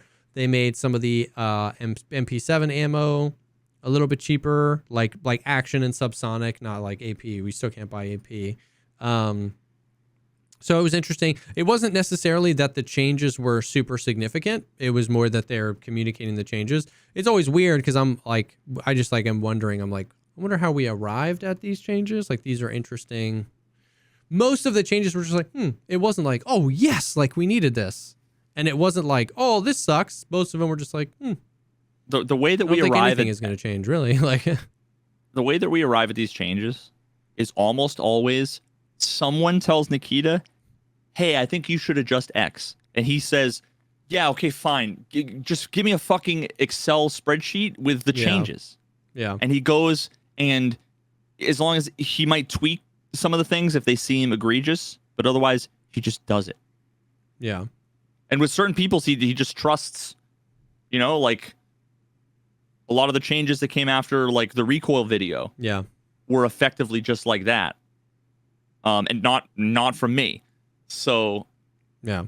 that's Yeah. That's just the way it is, So, which again, like, is kind of fucking depressing because some of these, if no one mentions it, yeah, and this could be shipped with 1.0, and it might just be like insert rando streamer's opinion here to, yeah, like, yeah, and it's kind of depressing on both ends. Some of the changes were really good, and it was like, why did it take somebody having to tell you this? Because like, it shouldn't have been obvious. And then some of it's like, why does this person care about this or whatever? I don't know. But I don't know. It's there. Those were some of the changes. We got the Chronicles of Rigi season 2, episode 2, which was some cool lore. If you're interested in that, we got to see Rashala. And I haven't seen it. It's pretty cool. There was like some like in the background of some of the scenes where like some of like the fan made art that people tweet out and stuff like that, like actually printed and posted, which I thought was just like really cool nod to like just the community. I was like, that's sick. And it's cool. I think the lore stuff is great. I think a lot of people are just like, screw lore, let's fix the game, which I understand, but I really like it. I just think it's cool. So Chronicles of Rigi, we saw a maybe Sanitar. They talked about Therapist. I think we saw Ragman. We saw some cool stuff. I think that the way that they talked about the Chronicles of Rigi when he was on the podcast kind of makes me think that like this will lead to more in-game events. Oh yeah, we had the bandage event. Did you see that? Oh, I heard bandage event a million times. I have no idea what. All I know is there was a website, that had the. Bro, okay, so at the end of the first episode of Chronicles of Rigi in season 2, Rigi ends up like scuffed. He got shot in the arena. He's hurt. That's how it ends. And then an event happened in the game where it was like everybody got a quest from therapists, and it was like important patient was the name of the quest. You had to turn in bandages, the green army bandages or the white ones. Okay. And there was no like turn in 10. Yeah. And it wasn't like you need to turn in 10. It was just like you could keep turning them in, keep turning them in. And then there was a website, and it was escapefromtarkov.com/bandage. And then it was like, remember the 1.5 trillion ruble thing where we all had to turn in money for the Lightkeeper? It was like that. And they needed 10 million bandages from the community. Okay. Like 5 hours later, somebody data mined it wasn't even found in Raid. Oh yeah, you could buy them from therapists and turn them in to therapists. Amazing, by the way. Like 5 hours later, the rewards for the quest were data mined, and it was like a measuring tape, peas, and like a green gunpowder, right? It was like, and so it plummeted. Nobody was turning them in. I didn't, dude. Some people spent like 50 million rubles on bandages. I turned in, I think, 30 bandages total because I was like, I put 50 mil into that stupid 1.5 trillion ruble thing, and that didn't lead to anything. I was like, no. I was like, screw this. So nobody was turning in bandages. The counter was going up so slow. And then suddenly, it started going up by like 1 million a day. And I was like, You think that was faked? I think it was totally faked, bro. I think they padded those numbers so hard. Didn't we also think that something like that happened at one point too? Yes, like, but it was more convincing, in my opinion, this time around. And then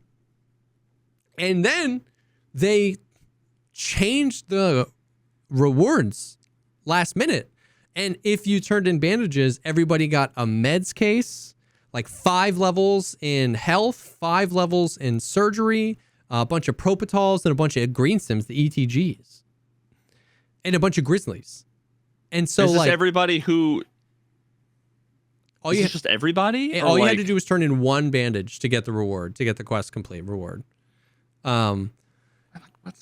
So then the price of all of those things tanked on the flea because they were found in raid because they were quest rewards, not like system messages. It wasn't like drops. Like we got this as a quest reward. So then the next day they banned the med case off the flea. You couldn't sell them on the flea because they were selling for less than therapist buys them for on the flea. But the day before they were selling for twice what therapist buys them for on the flea. But every single player in the game got one. You know what I mean? It was like 200,000 med cases flooded into the community. 4 months into wipe, so you probably already have one. So you went to go sell it, dude. And then like Grizzlies, the economy tanked. ETGs were half the price, bro. That was hilarious. The whole thing. So and then we got the Chronicles of Ridgey season 2, episode 2, which was cool. And we saw Rashala, which I thought was dope. So season 3 or episode 3, most likely this weekend. It seems like that's how they would do it. And then that. Oh my God, it's a woman. It was so shocking to see a woman in the Tarkov universe. Yeah. That just. Yep. Wow. And she mentions Elvira, which is therapist. Yeah. Yeah. Oh, I thought maybe she was Elvira. No, I don't think so. She mentioned she was like she's too young. Yeah. Oh, that's a bad lifetime. Have you seen that? Did you have to watch that in health class too? What? She's Too Young is the name of a Lifetime movie. No. What? Total side thing. Yeah. My favorite line. It's the name of a life sentence, not a Lifetime movie. Heyo. No, it's got the most awkward line in any show ever in the history. It's about like an outbreak of like STDs in like a high school, I think, or something like that. And this one girl is like she's the main character. She's so stressed out about getting an STD. That's all she can think about. And so she's sitting at the dinner table, you know, like eating food with her family, and out of nowhere they're talking about like, yeah, this weekend we're gonna go to soccer. She says, "I have syphilis!" Just screams it. What? And I just remember all of us in the class being like, "What the fuck are we watching?" I have syphilis. Sorry, I that's just a fucking throwback. That a mini story me, time. Have you seen the memes about like, I think it's like Transformers 2 or Transformers 3, one of the like Transformers with Mark Wahlberg. There's an entire scene in this Transformers movie about how like some dude in the movie is dating his daughter, but his daughter's only like 15. But then the dude is like, actually, in our state, common law, this, that, rule this, section C, it says, and then in the middle of this catastrophe that is, he pulls out of his pocket a paper and unfolds it that has the law written on it and hands it to Mark Wahlberg, who's the dad of this daughter. This is an actual scene in this movie. Like, it's the weirdest freaking thing in the world, bro. It's like so Monka. I don't know who the hell. Super weird. Transformers 4. That makes sense. I don't think I never saw any of the Transformers movies. So, dude, I don't remember it from. I don't think I saw that movie. I saw something about it. Somebody made like a YouTube video about it, and I was like, "What the hell?" Anyways, so then Chronicles of Ridgey led to some of the ARG stuff, some of the augmented reality. On a related note, on a related note, the Chronicles of Ridgey. Yeah. It's called the Romeo and Juliet law, dude. I don't know what the Ridgey and and Elvira. Yeah. Rule 34. You know, I'm sure it exists. You know the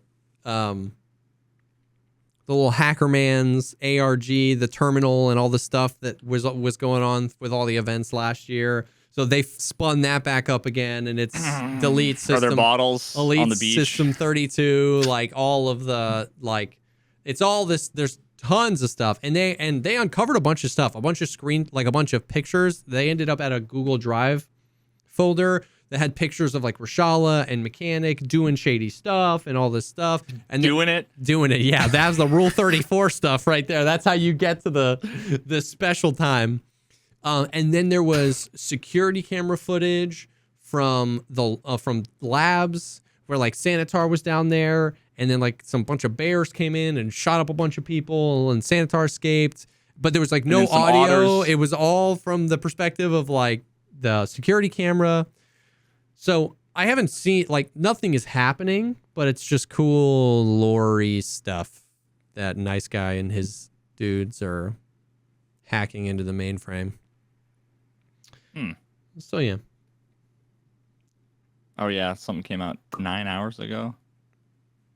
Lab TG archive _ 6. Oh, gone. Yep. All right. Yep. So Half of the comments are in Russian, and my gut reaction was to say, this is all code. It's all encoded. I'm like, not just Russian. The comments are all in code. It's a cipher. Yeah. So yeah. That's it. I think the only other thing was we hadn't talked about yet, but like Axel's vid about exposing the cheater mans, which was interesting. It was interesting because it was like I watched the video and it was like blatant as hell. Like the fact that the guy's trying to defend himself and even posture that he would sue Axel is insane because the dude's clearly cheating. Dude, I gotta tell you, like, the average person is completely and utterly dog shit at determining what's sus and what's not sus. Yeah. I like the number of times I have seen. I mean, I've talked about this before, right? Where there's been a number of streamers, generally smaller. They've all been smaller. Like 200 or less, average viewers. Yeah. That have ultimately admitted to cheating and whatever. And the fact that when I watched the gameplay, that it was instantly sus to me. And then I watched, and it's just like complete and utter red flags everywhere. And yet these people have hundreds of people watching them all day, every day for years, and nobody calls them out for it. There's the I think maybe I alluded to looking into somebody on the last episode. Actually, the guy that Axel exposed was somebody who I had already saw and was like definitely cheating, and I just discarded as like he had like 800 followers, nobody knew who he was, and now everybody knows who he is. It's probably not worth looking into. Although you could argue like a lot of these people are involved in competitions and Twitch rivals. That was a huge like thing in Axel's video. These people came in like second or third in lots of competitions. Yeah. But fuck, what was I gonna say? Oh, the person that I had alluded to in my whole tweet about like hypothetical situation, partner streamer such and such. I basically ended up reporting them to BSG. I'm obviously not making a video like exposing them. Even though every person I've shown the footage that I've compiled to, every person has said that, not that they're 100% certain, but like typically when I get a number, it's 98+%, which is pretty much where I'm at. To me, it's more blatant than the other guy with the recoil. Really? Like, yeah, it's more blatant. If you weren't familiar with how dog shit Tarkov recoil was, I don't think. Yeah, you might not. Someone notice. who was like someone who's like a PUBG main or a COD main or whatever would watch the guy who Axel exposed, and would not ever think twice, never consider that the person was cheating. Yeah, but I think most people, I can't say just like most people, full stop. Because again, I've been watching streams and I've gone through dozens and dozens of days. Of 10-hour VODs, 8 to 12-hour VODs, and nobody ever says anything in chat. Nobody ever calls them out. That's crazy. And of course, nobody ever questions that clips are disabled. Why are clips disabled on your channel? Why are you deleting your VODs? Yeah. I don't know, man. It's just it blows my mind how many people can see stuff that to me seems blatant. and they just don't see it. But then again, there are people who say that Tarkov's recoil is laser beam. Yeah. And it's like they're only looking at one thing and they're completely tunnel vision. Are they in denial? Are they lying on purpose and they're trying to gaslight? And like, I just don't know. I think people are just either don't pay much attention. They don't think very hard about it. They don't really care. Yeah. They just want to turn their brain off and like be force-fed content. Yeah. I also think people really go after the salacious stuff. Like, it's a lot more sexy to accuse Landmark of cheating than a guy that nobody's heard of. You know what I mean? Like, a lot of people have their alert on more. They want, you know what I mean? Maybe this is the guy they're just like vibe with this guy, but it's like they want to, or they don't even watch the people that they say are cheating or exposing or whatever. So it's like people want the drama. It's weird. The thing is, oh no, go ahead. No, I was just gonna say it's weird. It's in a weird spot for sure. Yeah, it's interesting that like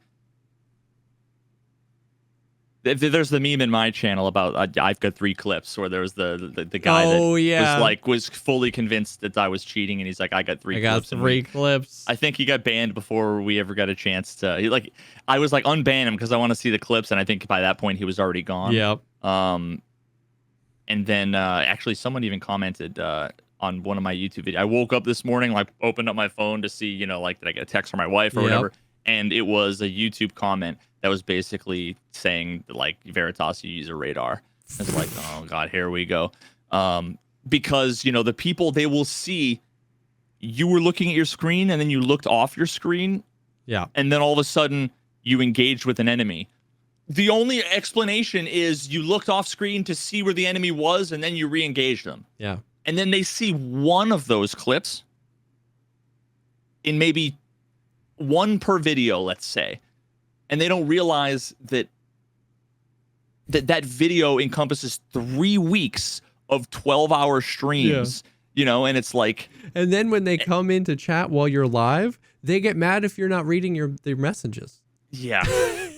Yeah, exactly. They get mad that you're looking at the game and not looking off the screen to read their messages. It's like... Yeah. Hey-o! But yes, I mean, like, everybody that I have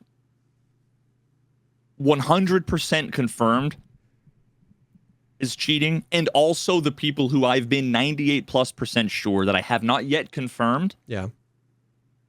The best test for me is open up the list of all of their VODs, do this with the mouse, and click. Pick a random VOD, scrub to a random point, hit play, and wait until the next kill.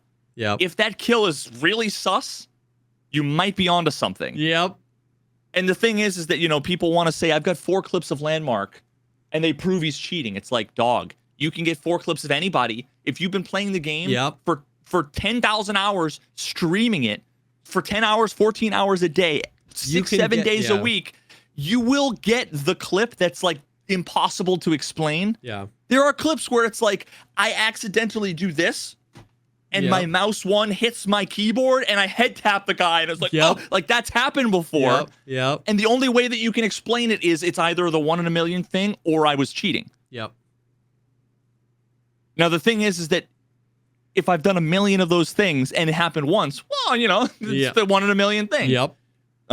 So, yeah, people need to stop thinking that they can cherry pick 2 or 3 sus things and then think like, because for the most part, the people that cheat, again, everybody I've seen, it's been, I basically fail to find many legitimate encounters. Yeah. Because the people tend to fall back on the cheats. They lean on the cheats. Yep. And when they don't, it's blatantly obvious. Like when you see people who are like, head tap, 3-man kills, lock, perfect. And then you see a scav walking by and they're like, and they miss. Yep. And they miss. Because it's like and then a PMC comes by and they're like, oh God, the pressure's on. Hit the lock button. Yep. It's like the guy said when you guys interviewed that dude from Vanguard. He was like, it's addicting. you know, everybody starts off with like, I'll just do it a little bit. I'll just do it this. Maybe I'll do it to win a tourney or whatever. But it's like eventually they all end up leaning on it as a crutch because it's like it's muscle memory. Addicting to be able to play and just always win. You know what I mean? So, yeah. Avoiding that I mean, I think people are more loss averse than they are like reward incentivized, right? Like, yeah, you know, if someone was like, I can give you, I can't think of the example off the top of my head. I'm sure I'm going to get it wrong, just like winging it. But there's the whole like, you know, if I give you $100 and then say like, would you put up X amount of dollars in a wager? You know, like, would you? And people would be like, no, I'll just take the money and run, right? But if it's like, you know, you can win $10 or $1,000 if you do this thing that's like much less likely. They're like more likely to do that. Yep. Than like a much surer thing where. So yeah. Tarkov is one of those things where it's like you're invested in a raid. You've got a backpack full of shit. You don't want to be back at your stash. Yeah. So I'm gonna toggle on. I'm gonna toggle on until I get out. But then you get into the next raid. You're like, all right, well, I just got into the raid. I don't wanna be back in my thing. So let me. Yeah. Yep. Yeah, for sure. For sure. I would say that there's very few people that, you know, use it in the way most people accuse, where they're like, oh, well, he toggles it. You know what I mean? It's like, I just don't think that's how it is. I think people, they use it, they get addicted, they run it, they lean on it, they need it, and they do it. And exactly. And then Tarkov is the ever present threat of losing something, and people don't like losing things. And so, yeah, it's been 1 week since you looked at me. Yeah, no, it's been interesting because like somebody came in and was like, I feel like the cheating situation has been a little bit better, and I was like, that's cool. I'm glad. I was like, this is proof that no matter how many hours you have in the game, to an extent, your experience is anecdotal by itself, because I am normally a guy that's like, yeah, I don't really ever run anybody sus. I've had more like blatant shenanigans over the past few days than the whole wipe combined. Like, I was playing with Desmond yesterday, and we died to a cheater that was like pretty obviously cheating. And then we were in a 20-minute battle with a fly hacking stanky leg dude. We were trying to get him because any other person I'm playing with, dude, I just leave. But Desmond, I trust Desmond. He can kill that dude.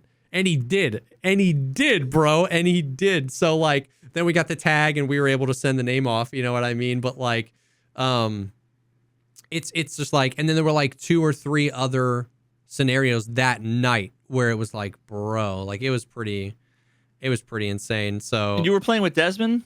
Yeah. I feel like Desmond attracts, like there are like some people who I actually feel like he gets targeted. Who just get targeted. And I think a lot of the people who are like actually legitimately cracked get targeted. I know for a fact they do, and I hate it. I wasn't gonna say it because I didn't want to add fuel to the flame, but Tiggs said it. I know for a fact, like Tiggs he gets targeted really bad. It sucks. Because like he's one of those people that like will send me clips of, you know, like 5 different fly hackers. I'm like, I've never seen one, dude. Like it can't be a coincidence. You know what I mean? Like. Yeah, exactly. No, I really do think I think Desmond gets targeted. Yeah, high level players, high level gear. I don't run, or just noteworthy names too. Yeah, I don't run super juiced. This is super anecdotal evidence. I would be interested to hear like Desmond or Tiggs or someone's perspective. But I will say that like the amount of times I run an Alton and or a Reaper and or a Risti and or a Zabralo, and the sus meter immediately goes up. It seems a lot. Like it seems like you can like call to it. Like if you jump in with a Reaper and a Zabralo, it's like 50-50, bro. You know what I mean? Like it's crazy. So I'm running around like trooper armor, TV rig, tan U-lock. Everybody hates that. And for the most part, I'm chill because I don't react.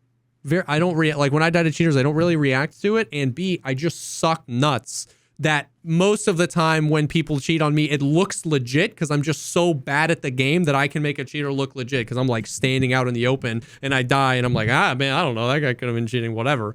So I generally don't have that terrible of an experience, but like, But being so close with Desmond really does show you how different it is. Because like Desmond will be like, it's so bad. And sometimes I'll even be like, dude, it's not that bad. Send me clips. And he'll like spawn in and then 11 shots to the Alton. Nighttime shoreline raid. FMJ, 556 FMJ. Less than 10 seconds after he spawns in. I'm like, okay, damn. Like, damn. Like, you're not getting full auto beamed with FMJ from that far away. You know what I mean? It's like, that's straight up. So it's it's weird out there. Everybody's experience is different, and it sucks. And it sucks because like, obviously it's all a meta play, right? You know what I mean? If they're going after the guys with thousands and thousands of viewers, doing it consistently, it makes the game feel like they're everywhere. They're definitely everywhere, but it's just like it's all, I don't know. It's all just weird, man. It's all weird.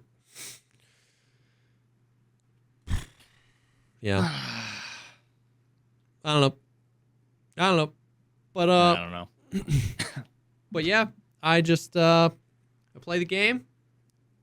We're trying to mold less and have fun. Which is why I'm not playing Tarkov. Because I can't do either of those. It's hard right now. It's hard. Yeah. It would just, dude, and it's just, we've said it 100 times, but it's just all the things, bro. It's all the things, bro. It's the desync and the shenanigans and the friggin' blunt damage and the collateral damage and it's all gonna get better. Next patch, Copium. I don't know. Good luck. So yeah, that's about it. That's about all the Tarkov things. Do you have any other things? I don't think so. Yep. I don't think so. I'm still waiting for fucking Diablo 4. That's June. need that in my life. Is it June? July. It's June. Yeah, they announced today. I think that there's another beta test for a few days, and looking forward to that. Oh, that's cool. Yeah, and it like, because before it was, you were like gated on the first act, and you can only make it to level 25. Yeah. And like those games are all about end game. Yeah. You spend you get your character to end game as fast as possible, and then you are there forever. Forever. Yeah. So that's kind of like the most important thing. And honestly, a lot of the Diablo games are like kind of fun, like meh. Yeah. Until you get to the end game, and then they shine. Yeah. Tarkov's kind of the opposite. Yeah. But D4 was actually like really fun and enjoyable. Even while you were just grinding to level 20. Even getting to fucking level 20, 25. So that's cool. So, yeah. Next week we could talk about the Dark and Darker thing too. That was interesting. I don't know if you saw any of that. Yeah, I think so many people have been getting that whole thing fucking wrong too. Well, like the lawsuit. Yeah. It's been a little bit since I've gotten up to date, but I think so many people are on the Copium need to justify because we love the game so much. Yeah. And I actually think that I'm this might be a hot take or an unpopular opinion, but I think that like even though the whatever the big company is, Nexon, even though they might be fucking scumbags, they probably have a pretty good case, and the other guys probably fucking did some really sketchy dumbass shit that's probably illegal somewhere. Yeah. I was thinking that too, where I was like, a lot of the sentiment over like, so when the case first happened, the sentiment was very like Nexon has nothing here, they suck. And then a few creators that were covering it in the past like week or two since they released this other thing have been like, it's starting to turn the other way. Like it's starting to look like it might be in trouble. I have no skin in the game. I think the game is cool. I think it's fun. I hope it succeeds because I think enough people really like it that we need that win. So I don't really carry the way, but it's interesting. And it was just funny how they did it where they released the beta test via a torrent, and the amount of people that were like, yo, I'm going to get a virus. Like, it's so funny. So many people like, and dude, it was just funny, bro, that like people gonna install LimeWire. Yeah, exactly. It was just like, I understand like because of the way the internet is now, torrenting it isn't as mainstream. It's very much so still a thing, but it's not as mainstream as it was. And because of that, a lot of like the younger people only know like the horror stories of like the LimeWire. I tried to download My Chemical Romance album and I got porn and a virus. You know what I mean? They don't realize that it's just peer-to-peer sharing. I never got. You know what I mean? never actually got the porn I was looking for. It was always just the virus. It was always just the My Chemical Romance album. Yeah, with like what the fuck, dude. So I found that to be hilarious. Well, I mean, the original coverage of all of that stuff, and I'm not even going to get into like deep into this, but the original coverage of it was they're just mad that they stole a couple of assets and it was like an IP thing, or that they shut down the game when it would have been a good game. Yeah. Yeah. Whereas I can't speak to any of the specific laws either, and like either. Yeah. But all I can say is that every single software company I've ever worked for, the first thing you do when you accept a job is sit down and sign a fucking contract. And the contract said, like, when I was in the robotics industry, I could not go for 5 years, and I couldn't even work at, let alone start my own company, couldn't even work at a competitor. Yeah. That's how most of these companies are. Yeah. So the fact that you leave the company when you've almost definitely stolen the source code, whether or not you're going to copy it or not, whatever, and then you go and make essentially the identical game, you're asking for it. You know what I mean? Yeah, literally. I have zero idea about the whole thing. I think One Peg was named in the suit at some point. He put a screenshot, like an updated part of the thing, because like they were talking about content creators that covered it, like Big Fry and Kira, and like One Peg was named, which was funny. So yeah, I have zero idea. I don't know laws. I don't know game dev. I don't know contracts, what were signed. Nobody really does. But it sucks because I just hope the game succeeds because the game is cool and because a lot of people really, really, really love it. But I've heard that it might not be in the best of positions. So we'll see. But I thought that was funny. But yeah, not a whole lot of other stuff going on. What's today? April 20th. So they said in the podcast, maybe some sort of patch late April, early May. Maybe we get something soon. Maybe we get some more Chronicles of Rizhi. Maybe there'll be some more Tarkov news coming down the pipeline. Other than that, Subnautica, Diablo. Hopefully I'll get on some Star Citizen here soon. And I don't know. So yeah, that's about it. That's all the stuff. Thank you guys for hanging with us. All this, if you missed it or if you came in late, this will be live on all the podcast platforms and on YouTube on Monday. And you guys are awesome. Thanks, and we'll see you on the next one. Peace.